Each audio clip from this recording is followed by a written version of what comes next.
fairness, a quick and dirty solution to the identity of Michael in the Bible is that Michael is the pre-incarnate Jesus Christ who leads the cosmic conflict against Satan. And I have several references in the paper. But nowhere in Scripture is Jesus ever called Michael. That implication may be implied in some places, but it's not stated beyond a reasonable doubt.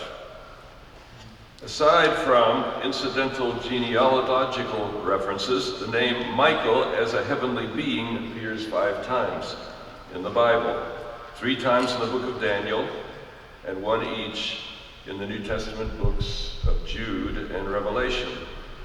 In this paper, I survey the major positions on Michael in the Bible and offer a contribution to the topic drawn from the literary context of the Michael reference in Revelation 12. Since Revelation 12 is probably the key chapter in the Bible for the cosmic conflict, this study contributes to the larger theme of the conference. The name Michael in Hebrew means who is like God. The earliest appearance of Michael in the Bible is in Daniel, where he's referred to as one of the chief princes, your prince, and the great prince who stands for the children of your people. In Daniel, Michael is a powerful heavenly being associated with the protection of Daniel's people in the midst of captivity. He also plays a key role in the final judgment and in delivering Daniel's people at the end of time. In Daniel 10, 13, and 21, he assists the man clothed in linen to resist the prince of the kingdom of Persia, who is presumably Satan. So Daniel portrays Michael as a prominent adversary of Satan in the cosmic conflict. Outside the biblical canon, Michael's presence is widespread in early Jewish texts, but his role is generally less powerful than it is in Daniel. He's one of the 4 heavenly archangels in Ethiopic Enoch. He's one of the 7 archangels in other parts of Enoch. And his is more, but he is more in the, having some difficulty seeing in this light, but I'm going to do my best. In the ascension of Isaiah, he's more than just one of the archangels. He is the chief of the holy angels. Thank you. That will help. And the one who opens the graves at the resurrection. In Enoch, Michael is a key figure in the events that led to the fall of the rebellious angels and their punishment. He is the intermediary between God and Israel, and when the law is delivered to Ezra. In the Assumption of Moses, a lost Jewish work mentioned by Origen, Michael is the angel who buries Moses after his death. So even in early Jewish texts, Michael is treated as more than just one of the archangels. The first reference to Michael in the New Testament is found in the book of Jude, where he's referred to as the Archangel Michael, one of the leaders among the angels. This is compatible with the testimony of Enoch. The passage in Jude recounts a dispute between Michael and the devil over the body of Moses. So he's recognized in Jude as an adversary of Satan, which is reminiscent of Daniel 10. But there's no hint in Jude that the author equated Michael with Jesus Christ.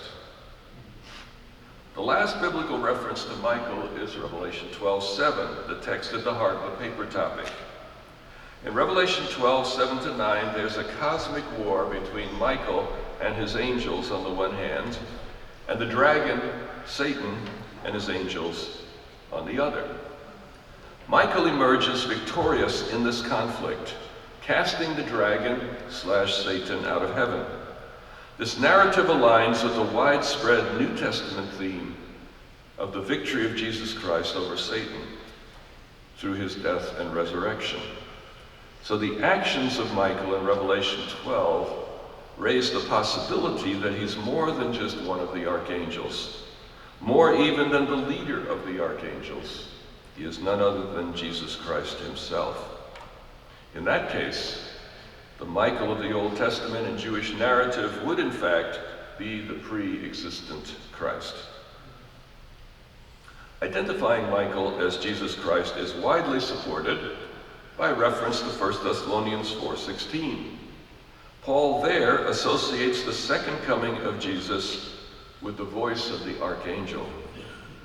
The word archangel appears only 2 times in the New Testament. In Jude, the archangel's named Michael. In 1 Thessalonians, the archangel is not named, but is present at the second coming. In both instances, the archangel is involved in the resurrection of the dead. It's a small step from there to the conclusion that the archangel Michael and Jesus Christ are one and the same person, although this is not explicit in 1 Thessalonians or in Jude. Further evidence for identifying the two is the fact that both Michael and Jesus Christ do battle with Satan. Michael is one of the chief princes, the great prince, and an archangel. Jesus Christ is King of Kings and Lord of Lords, the ruler of the kings of the earth. In Revelation 13:4, the worshippers of the sea beast, who's portrayed as a counterfeit of Christ, cry out, "Who is like the beast?" This cry echoes the name of Michael, who is like God. So there's significant evidence that at least some writers of the New Testament identified Michael with Jesus Christ. While the identification of Michael as Jesus Christ finds support in certain passages, many scholars and theologians maintain that Michael is solely an angelic being, distinct from Jesus Christ. This is often done to protect the divine nature of Christ and the Christian understanding of the Trinity. Identifying Jesus with the angelic figure Michael to many seems to threaten the full deity of Jesus Christ. Among other counter-arguments are the fact that in Daniel, the Christ figure, the man clothed in linen, the Son of Man, is distinct from Michael. In Revelation, worship of angels is discouraged, while Jesus Christ is clearly an object of legitimate worship. Christ is connected to God in Revelation by the common use of the divine titles, the first and the last, the beginning and the end, the Alpha and the Omega. Angels, on the other hand, are created beings, and only God is worthy of worship in the book of Revelation.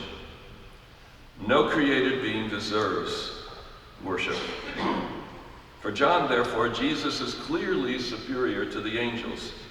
If John had intended to identify Michael with Christ, he could easily have done so. He does not. So you can see why there's debate and controversy. While the above counter-arguments are impressive in their own right, they overlook another line of evidence. Portraying Jesus as an angelic figure is compatible with early Judaism, which often portrayed the coming Messiah in angelic terms. Some scholars have referred to the picture of Christ in Revelation 1 as angelomorphic Christology. The mighty angel of Revelation 10 bears striking resemblance to both the exalted Christ of Revelation 1 and the man clothed in linen in Daniel 10 and in Daniel 12. The Son of Man appears in the midst of a series of angels in Revelation 14. Since the angel that appears in 14:15 is dubbed another angel, it could be inferred that the Son of Man in verse 14 is also an angel. While angels are created beings, so are humans. And Jesus' humanity was an act of creation. I recently realized that the above literary pattern, did I skip something?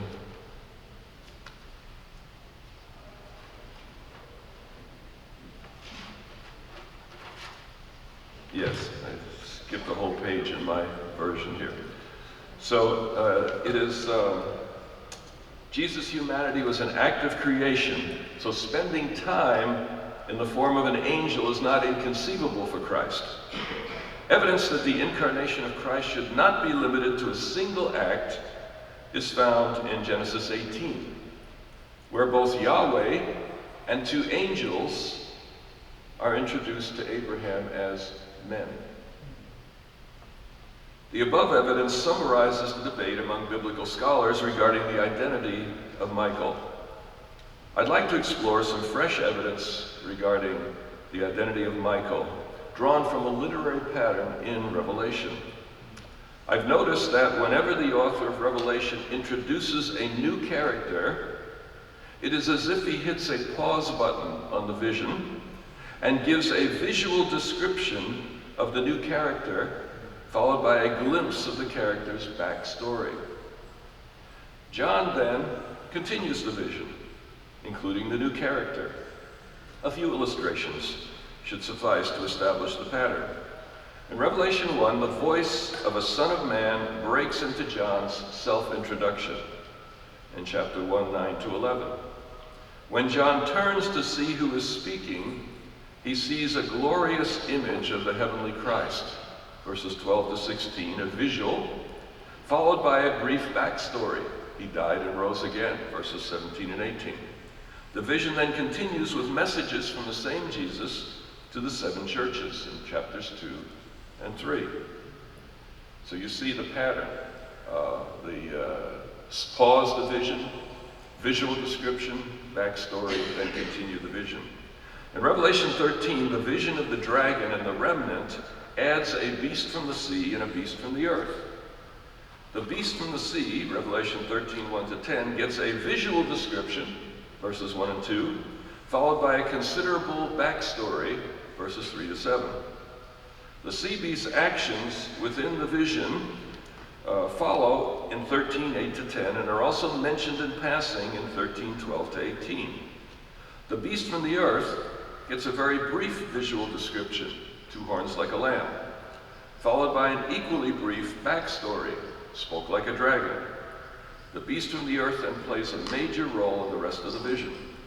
What adds to the picture in chapter 13 is that the visual descriptions and backstories are told in past tenses, while the ensuing visionary sequences are in present and future tenses. So the distinction in these literary elements is very clear in Revelation 13.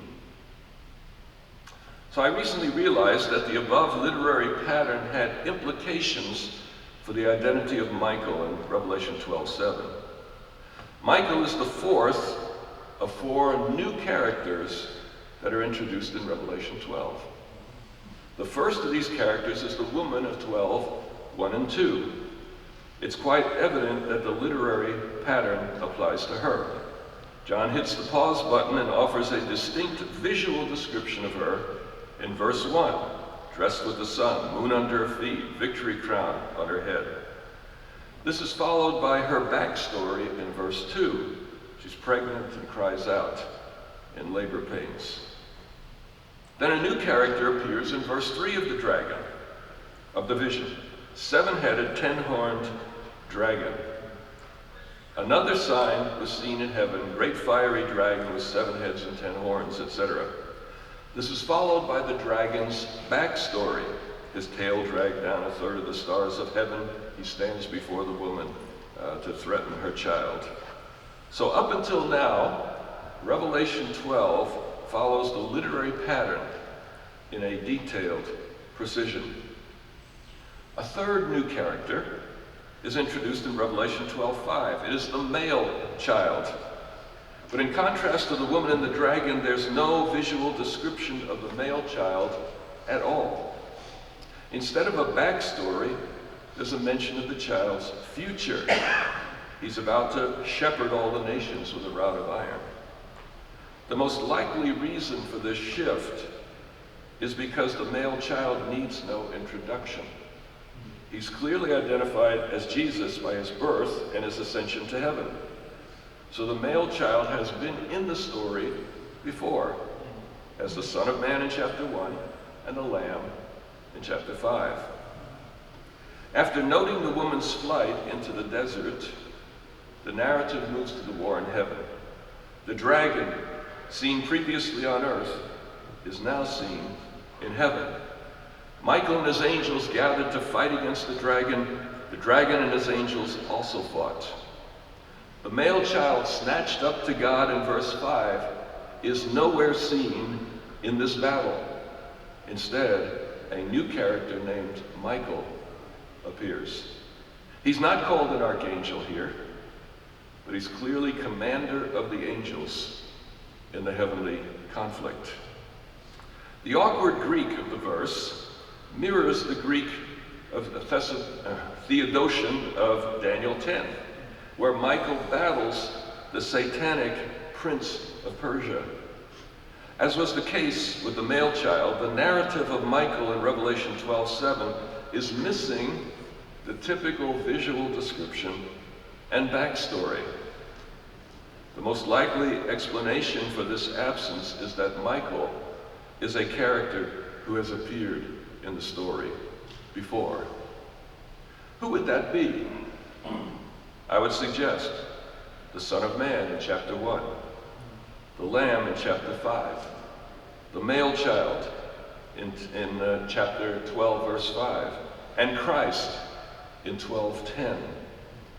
The great antagonist of Satan in Revelation 12 would then be none other than Jesus Christ, from his birth as the male child to his heavenly battle as leader of the angels, to his enthronement in heaven in verse 10. My attempted contribution to understanding of Michael's identity here is a small one, but given the long-standing dispute among biblical scholars, even a small contribution can be helpful. In the book of Revelation, multiple symbols often refer to the same entity. Note, for example, 5 designations of Satan in verse 9 of chapter 12.